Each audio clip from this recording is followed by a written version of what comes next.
Good morning everyone! Nakapasok na po ako dito sa bahay pagkatapos po nating maglakad sa labas. And yeah, samahan niyo po ako.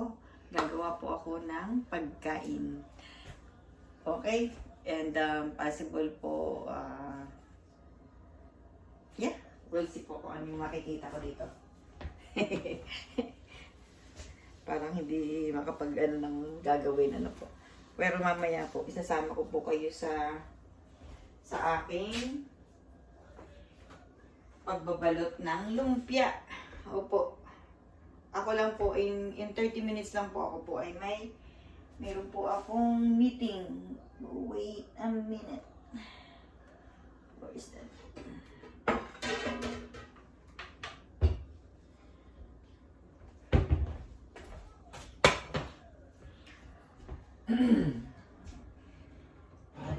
Hilo na naman kayo sa sasabay kakahanap sa akin.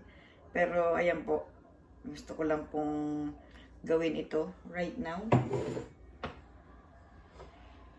Dami kong naiisip lutuin.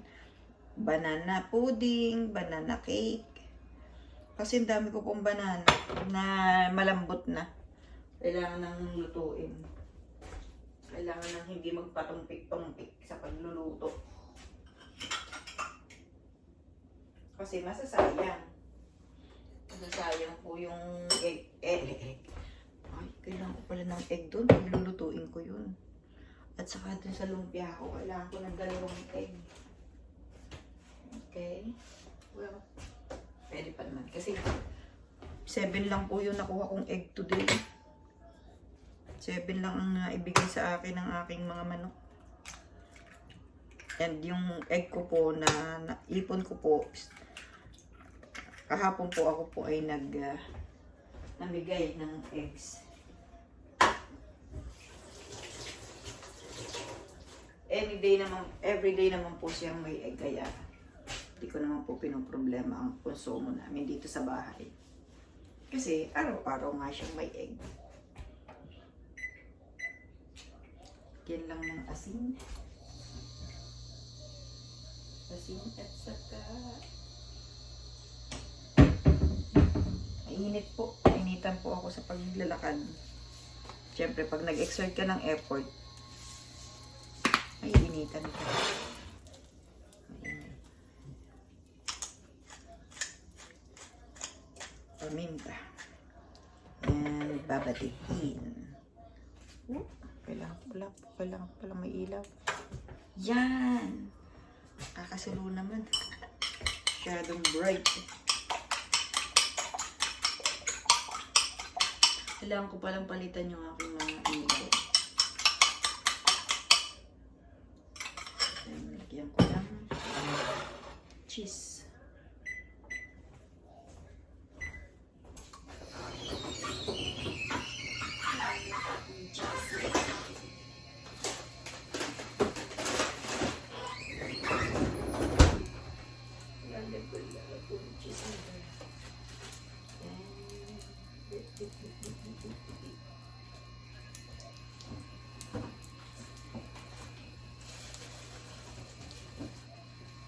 Bagel.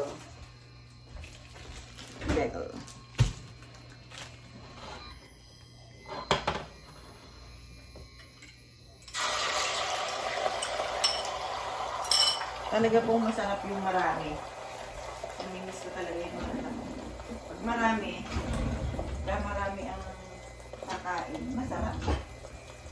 Di ba ba? Pag masarap kumain pagka marami kayo.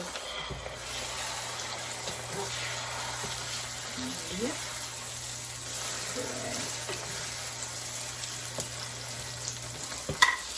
Sarap sa kanin ito.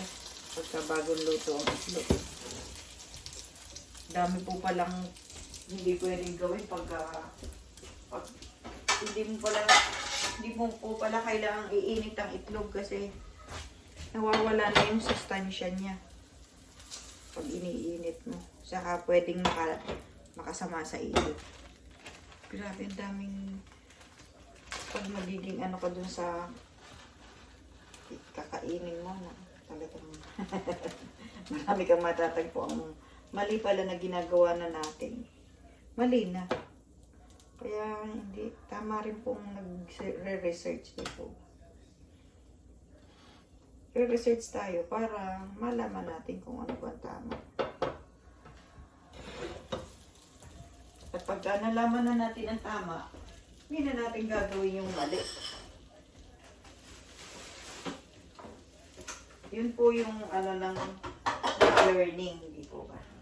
Lalagay ko siya sa ref. Kasi ito pong itlog ay hinugasan ko, so kailangan ko po siya ilagay sa ref.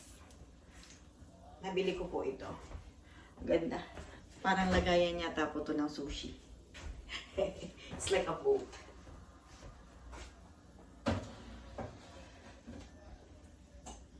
Meron pa pala akong kaldereta. May kaldereta po ako nung isang araw. Well, nandito po, ay, pinatay ko po ang ano, ilaw. Nandito po kasi yung ano. Ay. Ano ba yan? Tingnan niyo naman ang aking itsura. Wait. Paano pa? Yan. Wait lang po, wait lang po. There you go. Makikita nyo na ako. Sandali lang po, sandali lang. And, paano kita isasaksak? Paano kita isasaksak dun? Yan. Mas mahirap ang hindi masyadong pang marunong. It's okay. It's okay, it's okay. Don't panic. We're gonna be okay. Don't panic. Panic thing.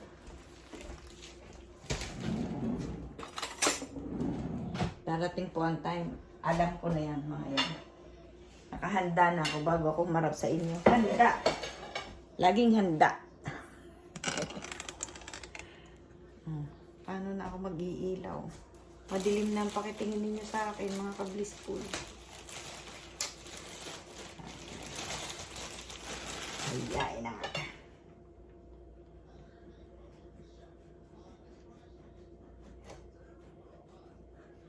Malate ako sa meeting. Gusto ko pa man din ka po sa mga meeting. Ako'y una ng 30 minutes.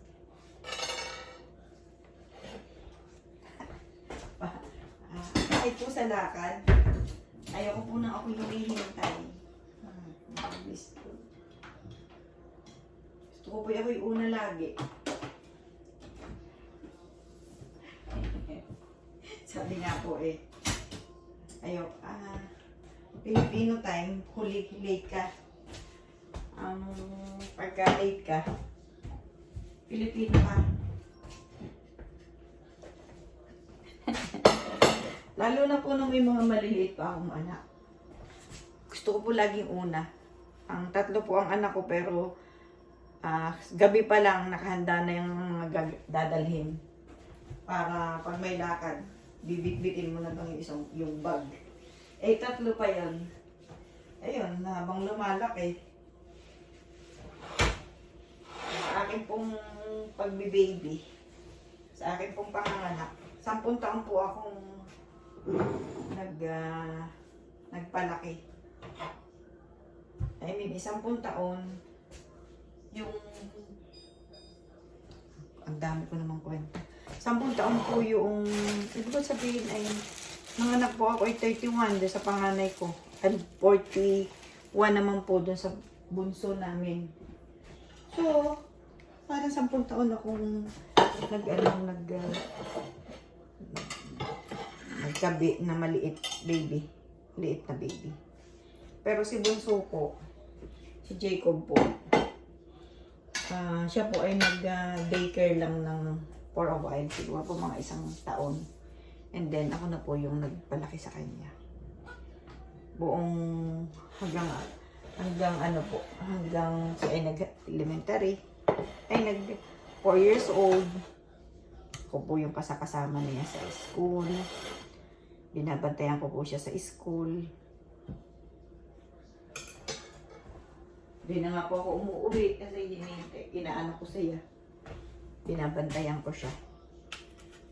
Pagka hindi po kami pwedeng, parang hindi kami pwedeng pumasok noon sa loob ng school, ihatid lang sila. Tapos, ang ginagawa po namin, yung mga lola, yung mga nanay, kalimitan po lola. Ayun, natambay po kami dun sa tapat ng school. Kukwentuhan, kumakain, parang ganun. Ganun po yung naging anak ko sa kay Bunso, kay Jacob.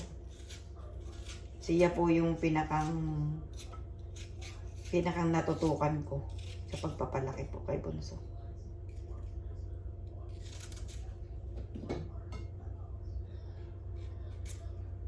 Seven years. Siya po, nung umuwi po kami diyan ay siya ay magto 2 years old. And then 9 years old po siya nung magkahiwalay po kami ni Bunso. Ng aking mga anak.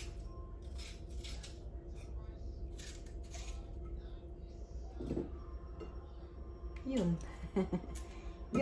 Yun po ang buhay.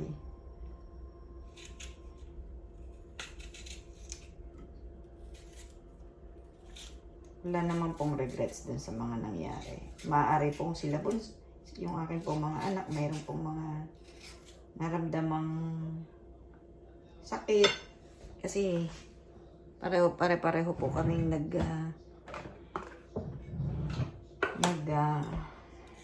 do you call that? Pare-pareho po kaming nanibago dun po sa tema ng aming naging buhay. Especially, nahiwalay po ako sa kanila. Nag-isa akong nandito. Tapos, ayun, ba yun ang naging topic ko? Hindi ko rin po alam kung ba't yun ang naging topic ko, pero it's okay. Buhay ko po yung kinukwento ko. Hindi po buhay ng iba. Well, ganun. May kanya-kanyang kwento.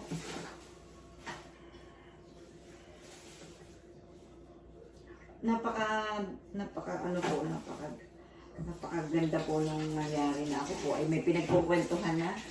Kasi nung po, since ako nandito, wala akong kausap kung ako'y tatawag sa mga kaibigan ko, kung hindi ako nag-business, yung gano'n. Kumbaga, yung pong pagkakaroon ko ng YouTube channel, napakaayos po nang nangyari sa akin. Mind ng aking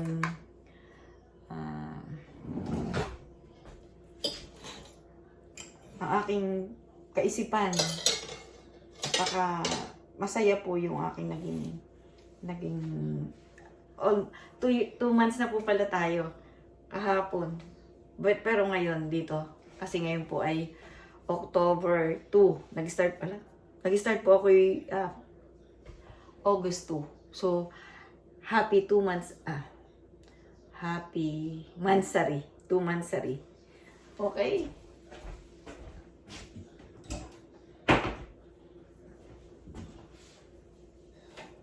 Also, gusto ko pong batiin si Reggie. Happy birthday, Reggie. I pray na your good health and meron na kayong kapamilya dito. Ako yun at ang buo kong pamilya. And my extended family. Parang sila Papa Deans TV and ka-business family. Kasama na nga po ako dun sa inyong community. And hindi man po maganda itong aking nagawang ngayong video, pero for me po is I did a good, for maybe I will gonna do that nice and betterer, okay? Pero by now, thank you po muna sa inyong lahat. And I need to sit down to my table and talk to you later, mga ka-blissful. Have a blessed day and yes, have a blessed day, everyone. Bye!